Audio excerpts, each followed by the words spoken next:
एक आत्मा पास आकर यहोवा के सम्मुख खड़ी हुई और कहने लगी, मैं उसको बहकाऊंगी। यहोवा ने पूछा, किस उपाय से?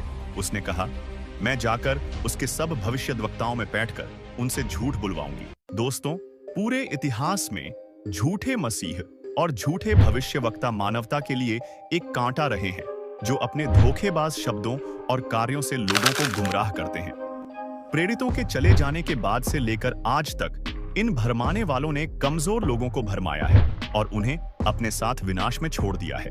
आज के इस वीडियो में हम उस चौंकाने वाली सच्चाई को उजागर करने जा रहे हैं जो हमेशा आपसे छिपी रही है। तो आपसे रिक्वेस्ट है कि आप इस वीडियो में आखिरी तक बने रहे और चैनल को सब्सक्राइब जरूर कर लें। प्रभु यीशु मसीह ने मत्ती 24:24 में कहा, क्योंकि झूठे मसीह और झूठे भविष्यद्वक्ता उठ खड़े होंगे और बड़े चिन्ह और अद्भुत काम दिखाएंगे कि यदि हो सके तो चुने हुओं को भी भरमा दें।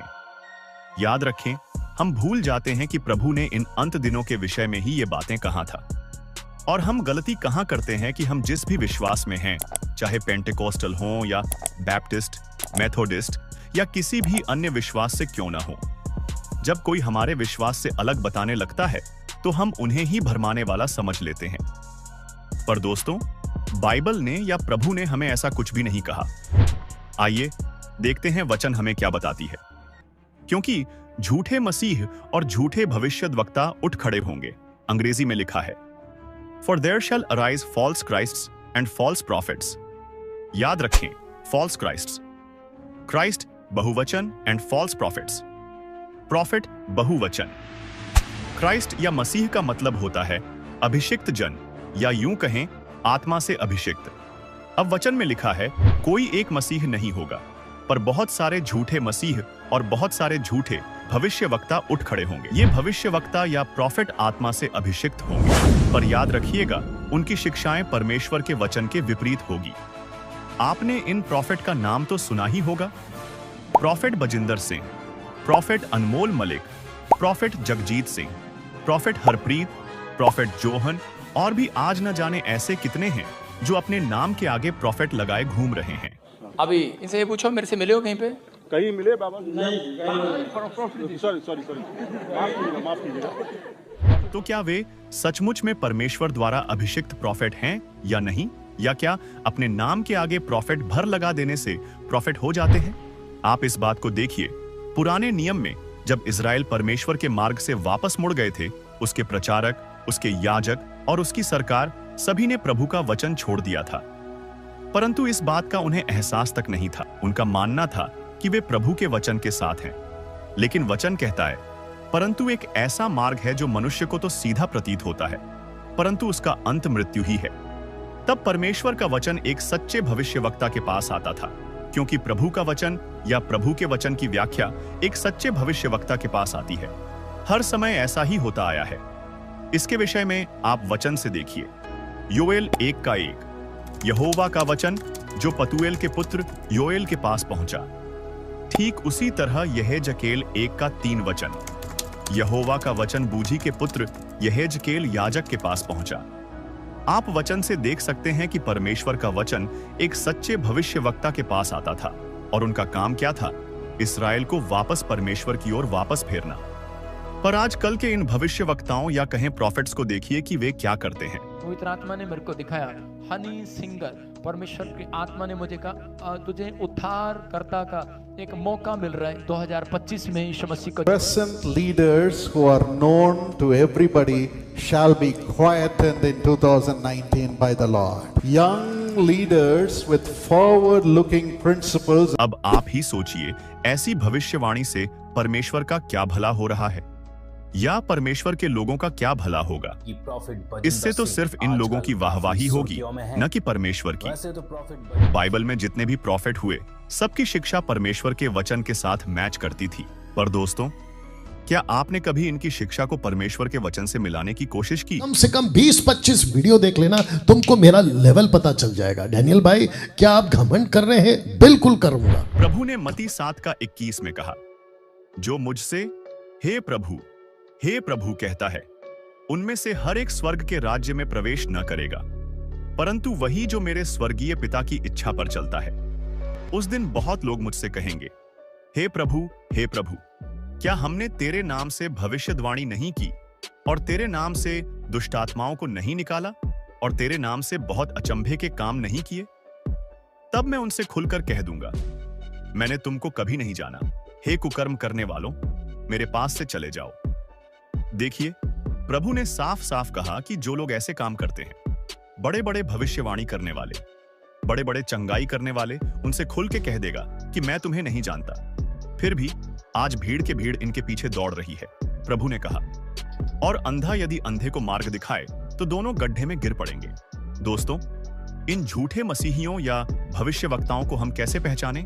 आइए वचन से देखें। जैसे प्रभु ने मत्ती 24:24 में कहा, झूठे मसीह उठ खड़े होंगे, अर्थात वो पवित्र आत्मा से भरे होने का दावा तो करेंगे, लेकिन उनकी शिक्षा वचन के विपरीत होगा। आइए जरा इसे बाइबल से एक भाग में से समझें, जहां राजा यहोशापात इजराइल के राजा के पास जाता है और गिलाद की रामोत पर चढ़ाई करने की बात कहता है। फिर यहोशापात ने इस्राएल के राजा से कहा, आज यहोवा की इच्छा मालूम कर ले। तब इस्राएल के राजा ने नबियों को, जो कोई 400 पुरुष थे, इकट्ठा करके उनसे पूछा, क्या मैं गिलाद के रामोत से युद्ध करने के लिए चढ़ाई करूं या रुका रहूं? उन्होंने उत्तर दिया, चढ़ाई कर, क्योंकि प्रभु उसको राजा के हाथ में कर देगा। दोस्तों, ध्यान दीजिए, उस समय लगभग 400 प्रोफेट्स वहां थे जिनका जवाब आया हाँ। तब बाइबल बताती है वहां और सब भविष्यद्वक्ता भी उनके सम्मुख भविष्यवाणी कर रहे थे। और तब वहां कनाना के पुत्र सिदकिय्याह, जो कि एक भविष्यवक्ता था, उसने लोहे के सींग बनाकर कहा, यहोवा यह कहता है, इनसे तू अरामियों को मारते मारते नाश कर डालेगा। ध्यान दीजिए, ये सारे लोगों आत्मा से अभिषिक्त थे, क्योंकि इनके पास यहोवा यूं कहता है वाला वचन था, और सब लोगों ने एक ही बात कही। लेकिन वहां पर एक और भविष्यवक्ता था जिसका नाम मीकायाह था। उसने कहा, मुझे समस्त इस्राएल बिना चरवाहे की भेड़ बकरियों के समान पहाड़ों पर तितर बितर दिखाई पड़ा, और यहोवा का यह वचन आया, उनका कोई चरवाहा नहीं है, अतः वे अपने अपने घर कुशल क्षेम से लौट जाएं। दोस्तों, देखिए, जब यहोशापात ने और इस्राएल के राजा अहाब 400 भविष्यवक्ताओं से और सिदकिय्याह नामक भविष्यवक्ता से पूछते हैं, तो सब कहते हैं, तुम जाओ, जीत जाओगे। लेकिन वहां एक और भविष्यवक्ता मीकायाह था, जो कहता है, जाओगे तो मारे जाओगे। आप जरा सोचिए, क्या परमेश्वर झूठा है जो एक को जाने की बात बताता है और दूसरे को न जाने की? यही बात सिदकिय्याह पूछता है। तब कनाना के पुत्र सिदकिय्याह ने मीकायाह के निकट जा उसके गाल पर थप्पड़ मारकर पूछा, यहोवा का आत्मा मुझे छोड़कर तुझसे बातें करने को किधर गया? इस पर मीकायाह बताता है, मीकायाह ने कहा, इस कारण तू यहोवा का यह वचन सुन, मुझे सिंहासन पर विराजमान यहोवा और उसके पास दाएं बाएं खड़ी हुई स्वर्ग की समस्त सेना दिखाई दी है। तब यहोवा ने पूछा, अहाब को कौन ऐसा बहकाएगा कि वह गिलाद के रामोत पर चढ़ाई करके खेत आए? तब किसी ने कुछ और किसी ने कुछ कहा। अंत में एक आत्मा पास आकर यहोवा के सम्मुख खड़ी हुई और कहने लगी, मैं उसको बहकाऊंगी। यहोवा ने पूछा, किस उपाय से?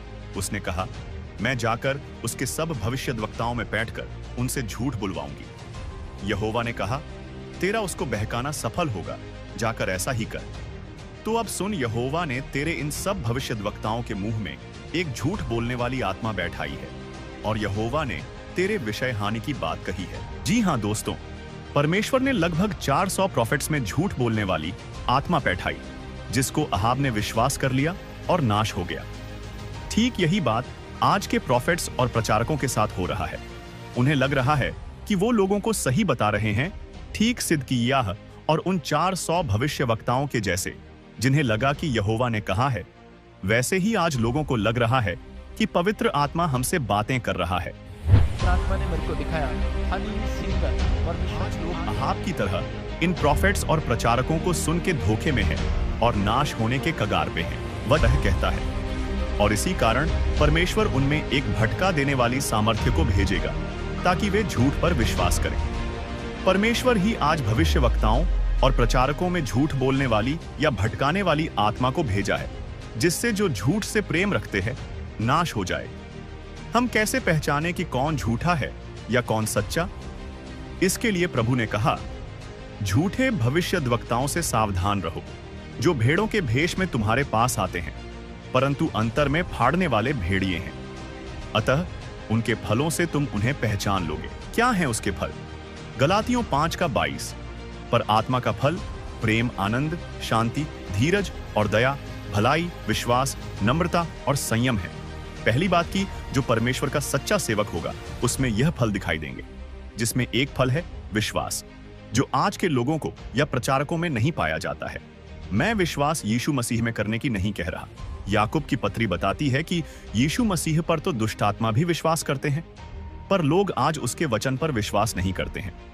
आज देखिए कैसे झूठी शिक्षा कलीसिया में घुसी, जहां इफिसियों 4:5 वचन कहता है, एक ही प्रभु है, एक ही विश्वास, एक ही बपतिस्मा। वचन बताती है एक ही परमेश्वर है, और प्रचारक बताते हैं कि परमेश्वर 3 है या त्रिएक है। या तो आप वचन की सुनो जहां एक परमेश्वर है, या प्रचारकों की थियोलॉजी को मानो जहां त्रिएक है। आगे कहता है एक ही विश्वास है। पर आज रोमन कैथोलिक का विश्वास अलग, प्रोटेस्टेंट का विश्वास अलग, मेथोडिस्ट का विश्वास अलग और पेंटिकॉस्टल का विश्वास अलग है। अलग अलग प्रचारक, अलग अलग विश्वास, जबकि वचन कहता है सबका विश्वास एक होना चाहिए। फिर बपतिस्मा भी देखिए, कोई छिड़काव का बपतिस्मा, कोई डूब का, कोई झंडे के नीचे, कोई पिता, पुत्र और पवित्र आत्मा के नाम से, कोई यीशु के नाम से, तो कोई आंग सांग हॉन्ड के नाम से दे रहा है। अगर बाइबल बताती है कि एक बपतिस्मा होना चाहिए, तो इतने सारे बपतिस्मा क्यों? यही तो लोग आज धोखा खा रहे हैं। जो अपने को भविष्यवक्ता या प्रॉफेट बता रहा है उन्हें देखिए, और फिर आप बाइबल के भविष्यवक्ताओं को देखिए। बाइबल के भविष्यवक्ता परमेश्वर के द्वारा अभिषिक्त होते थे, और उनके पास परमेश्वर का वचन होता था, जो परमेश्वर के लोगों को वापस परमेश्वर या वचन की ओर फेरता था। आज के इन भविष्यवक्ताओं की तरह नहीं, जो अपनी वाहवाही के लिए कहते हैं आपके देश का अगला प्रधानमंत्री नरेंद्र मोदी सिंह जी होंगे। प्रधानमंत्री जो बनेगा वो तो बनेगा, उससे परमेश्वर का क्या भला होगा?